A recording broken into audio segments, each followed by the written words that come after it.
Hey guys, welcome back to my channel. My name is Jimmy and this is my art life. So today, meron tayong natanggap na package. Galing to sa isa sa mga viewers natin na si LordCloudX. Mamaya ikukwento ko sa inyo kung ano yung story ng package na to. Pero bago ko ipakita sa inyo yung laman ng package na to, I want to take the time to say thank you kay LordCloudX and to give him a shout out kasi it's really so nice of him to send me this package and alam ko nag-effort pa siya at saka gumastos siya para mapadala sa akin tong package na to at nanggaling pa tong package na to from IloIlo City. So again, LordCloudX, thank you so much for the package. And tara, tingnan natin kung ano to. At tulad nga nung sabi ko kanina, ikukwento ko sa inyo yung reason kung bakit ako pinadala ng package. Yung package is again from LordCloudX. He's from IloIlo.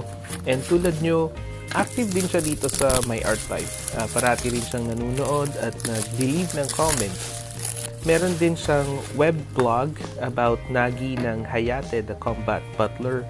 Tapos, meron din siyang YouTube channel. Ipopost ko na lang yung links ng blog and vlog niya sa description box sa baba just in case interested kayo tingnan kung ano yung meron dun sa sites niya. Yun. Tapos, sa YouTube channel niya, nagkaroon siya ng Cheap Art Material Challenge. And ito yung watercolors na ginamit niya. And nag-comment ako, tapos sabi niya, gusto daw niya malaman what I think about these watercolors. So, yun, pinadala niya ako ng package. And ngayon, sobrang overwhelming para sa akin na may viewer na nag-effort just to get these watercolors para sa akin. Again, thank you so much, LordCloudX.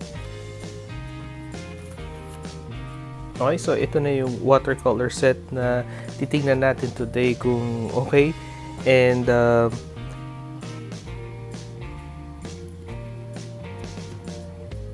itong isa is made by or yung brand name niya is The Artist Craft. Tapos dito sa likod, the price is $26.50. So murang-mura. Kayang-kayang bilhin ng lahat yan. And you get 8 colors. So 8 basic colors siya. Okay na rin for a $26.50 priced na watercolor. Ito hindi ko na-expect. Dalawa pala yung binili ni LordCloudX. Tapos meron pa isang palette. Ito yung mas maliit na rectangular. Ang ganda. And very portable siya. Kaso nga lang yung brush, I don't think this is something na gagamitin ko ever. Pero lagi ko lang muna siya dyan. And ayun, medyo na-damage yung iba. Siguro yung pagkaka-handle during yung delivery. Although alam ko na it's going to be powdery, pero for the sake of curiosity and for the sake of testing it out, gusto ko rin ipakita sa inyo kung gaano siya ka-powdery. So far, tama naman, it is powdery just like most cheap watercolors. Ito nga palang smaller palette na to is $21.75. So murang-mura din. Okay, so this time naman, let's take a look at the larger palette. Ito yung medyo oval yung shape. Tapos same number of colors, just 8 colors. Actually, it's the same colors din. Meron din siyang small brush na I don't think usable din siya kasi medyo hindi maganda yung brush na. It's just plastic nylon. And of course, iti-testing ko rin siya if it's chalky or powdery. So far, ito rin. So I guess pareho lang sila ng type ng paint na meron. Okay, so this time naman, let's go ahead and swatch both of the watercolor palette. Uunahin natin yung smaller palette.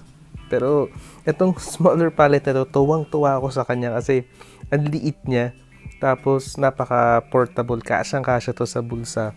Ayan, let's try all of the colors nitong smaller palette na to.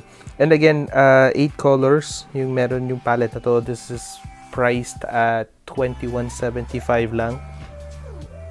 And so far, okay naman siya. May pigment naman. Kaso, very, very light yung pigment. of course, for that price, $21.75, hindi ako masyadong nag-expect. Right, so ngayon naman, i-test natin tong bigger palette, yung oval yung shape ng palette niya. And so far, sa naobserbahan ko, parang itong bigger palette has more pigments than dun sa smaller palette. Kayo rin makikita nyo yung difference eh. Mas vibrant yung kulay, mas richer. Okay, so yan, tingnan nyo mabuti. Makikita nyo yung difference nung intensity ng kulay nung bigger palette dun sa smaller one.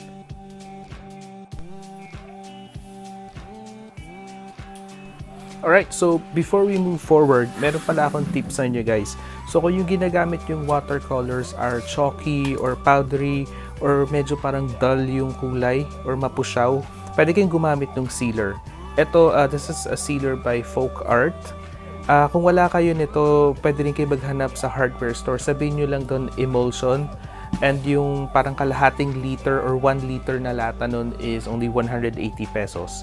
You can also use yung clear na nail polish pero kasi medyo maamoy yun eh. Kaya ayoko siyang gamitin.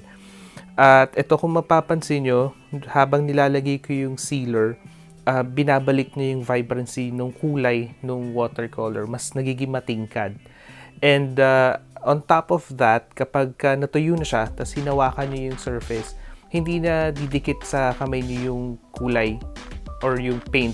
Hindi na siya powdery, hindi na rin siya chalky kasi ginagawa ng sealer, yun nga, siniseal niya yung pinaka-surface and smooth and shiny siya. Okay, so ngayon naman, it's time for us na gamitin tong watercolors na to on an actual illustration. And teka lang, hanap lang ako Alam ko meron pa ditong bakante. There we go. Okay, so ito yung kukulayan natin today. Very simple lang yung illustration and since nga medyo dull yung kulay niya or parang halos pastel eh. So maganda yung illustration, babagay siya dun sa kulay ng mga watercolors. Okay, so habang nagkukulay ako, I also think it's time para i-share ko sa inyo yung verdict ko sa watercolors na to and what I think about them. So let's start with the price point. So yes, very much affordable since yung small rectangular palette is only 21 pesos and 75 centavos. Tas yung bigger palette naman is only 26.50. They have the exact same colors, tapos 8 colors per palette. So next naman is yung packaging. Nagustuhan ko yung packaging niya kasi ang liit nga, very compact and very handy. Maganda siya kasi portable, lalo na yung mas maliit, yung rectangular palette. Tuwang-tuwa talaga ako doon. Tapos powdery or chalky, yes. Pagka dry na siya or pag natuyo na siya sa paper, chalky siya. So, expected na to sa mga cheap watercolors. So, ang tip ko, wag niyo masyado damihan yung paint kasi pag masyadong makapal yung paint dun sa paper, tas natuyo na siya, nagka-crack, tas minsan nagka-crumble kapag natuyo na. So, although, isa sa mga na-notice ko is habang ginagamit mo siya, nagiging less chalky siya pag natuyo.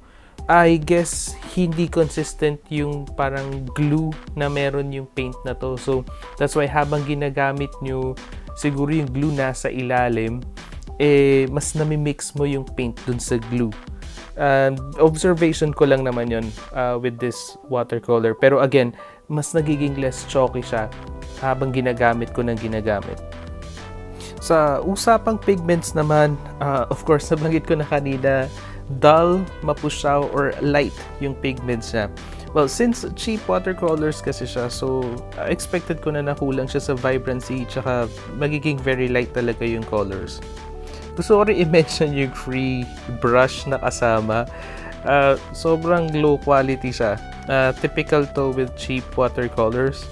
So, ganito talaga yung kasamang brush and I don't think na magkagamit ko to on any artworks na gagawin ko. Ang final verdict ko with these watercolors, these are good for kids, yung mga age 3, 5 years old, na they're just playing with color, yung mga nagko-coloring book. You can also use this naman for practice or casual coloring, okay lang yan. Pero when it comes to mga final artworks or yung mga talagang pinapasa mo for contests or binibenta mo, of course, hindi talaga to po pwede. It's more on yung parang casual use lang. When you just want to play around with colors. Yun. Alright, so that's it for today's video and thank you so much for watching, guys. Huwag niyong kalimutan mag-subscribe at paki-like na rin yung video if you enjoyed it. Kasi malapit na tayong mag 1,000 subscribers. And like I mentioned on my previous videos, pag naka-reach tayo ng 1,000 subscribers, meron tayong 1K giveaway. So I hope you stay tuned for that. Thank you so much for watching, guys, and I'll see you again on our next project. Until next time, bye for now.